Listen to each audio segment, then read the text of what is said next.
Hello, I'm Dr. Hedgepath, Associate Professor at Tennessee State University, and I'm teaching the policy classes. This class is based on being able to reach politicians to make a difference in policy. Other classes that you've had in your undergrad were more about, here's the definitions, but this is more about application and critical thinking. A reminder here, as a master's student, you're not just a bachelor's student taking a more elaborate course. It's about critical thinking, it's about doing, it's about application. As a social worker, you are entering a professional program. At the end of this, we're going to be signing off and saying that you are qualified to work with individuals. Often can save an individual's life by paying close attention.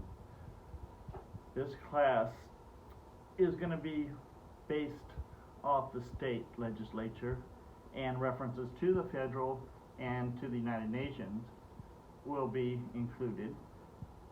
We might even have a little bit about the city. But we're going to do a PowerPoint presentation. PowerPoints are running out of vogue, but it is still a good way for advocacy. So you will be taking a topic, a bill in the current state legislature and defending it.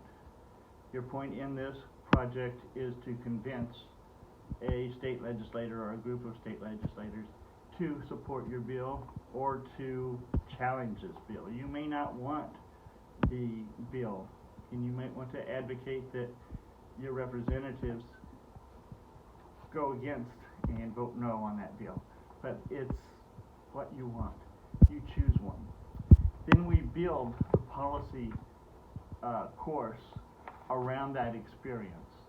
You'll learn things like the elevator speech, writing to legislators, which you probably had before, but we're going to refine it. We want to do what works. Now, in the past, in my history, I've influenced national policy. Geraldine Ferraro was running for vice president 120 years ago when I was just a puppy. And I was working with the National Association of the Blind as a high partial, which means I can see a little bit.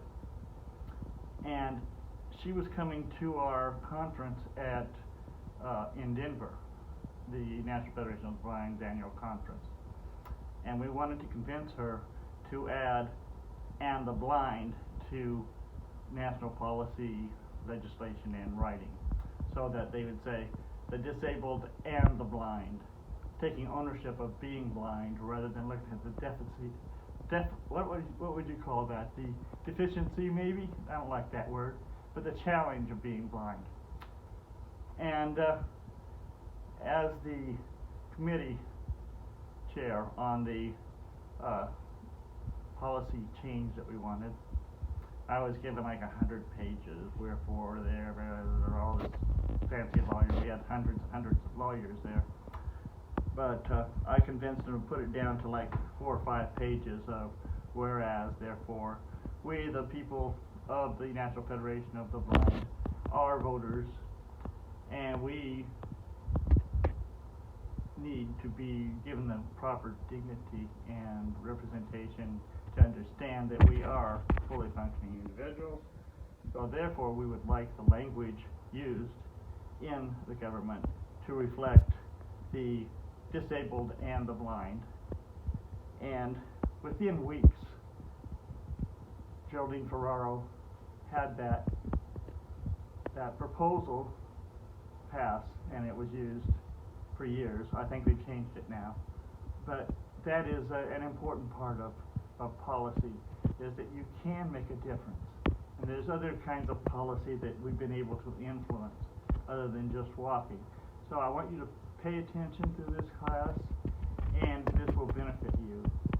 It's not just something where you have to know A, B, and C. It's something you need. It'll help you keep your job. If you can get legislative help, an agency is not going to want to let you go. So pay attention in this class, and I look forward to working with you. Thank you.